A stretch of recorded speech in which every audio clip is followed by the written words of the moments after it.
რატომ გაჭიანურდა ექსპორტის ხელშეწყობის სააგენტოს შექმნა საპარტნიორო ფონდის ხელმძღვანელი დავით საგანელი სააგენტოს შექმნისთვის საჭირო კანონმდებლობის მიღების გაჭიანურების მიზეზებს ბიზნეს კონტრაქტთან განმარტავს. შეგახსენებთ, რომ სააგენტო ექსპორტზე ორიენტირებულ კომპანიებს ისეთ პრაქტიკულ საკითხებში დაეხმარება, როგორებიცაა საბრუნავი კაპიტალი, კონსიგნაციაზე მიცემის პრობლემა, პროდუქტის გატანის დაზღვევა, პარტნიორის მოძებნა, ტრანსპორტირება და ასე შემდეგ. ექსპორტის ხელშეწყობის სააგენტოს პროექტი საპარტნიორო ფონდმა იტალიურ CK-სთან ერთად შეიმუშავა. სააგენტოს შექმნა ჯერ კიდევ გასული წლის გაზაფხულზე დაანონსდა, წელს კი სააგენტოს ამოქმედების სავარაუდო დროც სექტემბერი სახელდებოდა.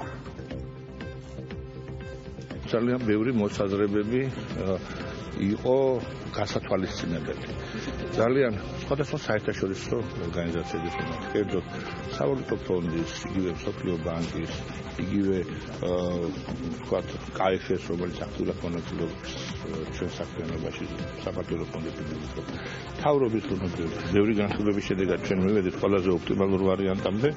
უკვე ამას სჭირდება საპარლამენტო განხილვები, საკომიტეტო მოსმენები, კანონის მიღება და შესაბამისად მხოლოდ საპარლამენტო გადაწყვეტილებების მერე შეიძლება ამ სააგენტოს ამოქმედება. მოგეხსენებათ ზაფხულის პერიოდი უკვე სამწუხაროდ არ იყო პარლამენტისთვის ესეთი აქტიური შეებულების პერიოდი, არდადეგების ასე ვთქვათ, შემდგომი საარჩევნო პერიოდი გარკვეულად გავლენას ახდენს ბუნებრივია პარლამენტის მუშაობაზე, ამიტომ ამ მიზეზების გამო შეხვდა.